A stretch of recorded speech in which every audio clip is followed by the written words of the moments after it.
Asian হাইওয়েতে বিপর্যয়, গেরগেন্ডা সেতুতে ফের ফাটল। বীরপাড়া গেরগেন্ডা সেতুর অংশ ধস নিয়ে আতঙ্ক। বিকল্প রুটে বাস চলাচল ভোগান্তি, সাধারণ মানুষ নতুন সেতুর দাবিতেই সরব হয়েছেন তারা। আপনাদেরকে জানিয়ে রাখবো, যেখানে এশিয়ান হাইওয়েতে বিপর্যয়, গেরগেন্ডা সেতুতে ফের ফাটল। এর আগেও একাধিকবার ফাটল ধরেছিল সেখানে, এবং বারবার এই হাইওয়েতে এই ফাটল ধরার কারণেই তা মেরামত করা হোক সেই দাবি কিন্তু তুলেছিলেন যাতায়াতকারীরা। এবং বীরপাড়া গেরগেন্ডা সেতুর অংশ ধস নিয়েই আতঙ্ক ছড়িয়েছে।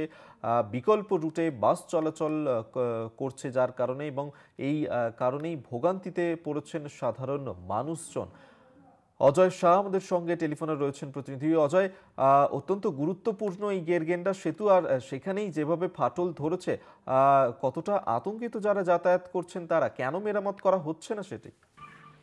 দেখো, আলিপুরদুয়ার জেলার বীরপাড়া এলাকার এশিয়ান হাইওয়েতে স্থিত গেরগেন্ডা সেতুতে ফের কিন্তু বিপদ সংকট দেখা গেছে। সেতুর একটি অংশ বড় ধরো ধস নেমেছে, পাশাপাশি ব্যাপক চাঞ্চল্য ছড়িয়েছে। একে কেন্দ্র করে কলেজ প্রশাসনের নির্দেশ অনুযায়ী সেতুর উপর থেকে কিন্তু যতগুলো বড় ধরনের যানবাহন ছিল সেই সমস্ত চলাচল বন্ধ করে দেওয়া হয়েছে। শুধুমাত্র ছোট গাড়ি, 4 চাকা ও 2 চাকা কিন্তু সেতুর উপর থেকে পারাপার হচ্ছে। কেন জানিয়ে রাখি যে এই যে গুরুত্বপূর্ণ সড়ক রয়েছে নর্থ ইস্ট ও আসাম যাওয়ার কিন্তু main corridor Birpara Asian highway হয়ে কিন্তু আলিপুরদুয়ার বারোবিশা হয়ে কিন্তু আসাম যাওয়া যায়।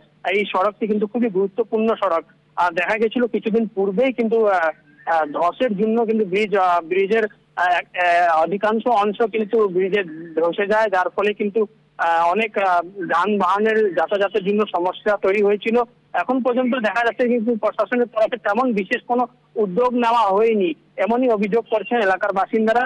এখন বিপজ্জনক অবস্থায় রয়েছে সেতুটি। বড় গাড়ি কিন্তু চলাচল বন্ধ করে দেওয়া হয়েছে, ছোট গাড়ি শুধু চলাচল চলছে। বাসিন্দাদের একটা অভিযোগ হচ্ছে যে এটা খুবই গুরুত্বপূর্ণ সড়ক, কিন্তু কেন এই সড়কটা এত স্লো গতিতে কাজ করা হচ্ছে তা নিয়ে কিন্তু তারা প্রশ্ন তুলেছে। ধন্যবাদ অজয়। অজয় শাহ আমাদের সঙ্গে টেলিফোনে ছিলেন প্রতিনিধি।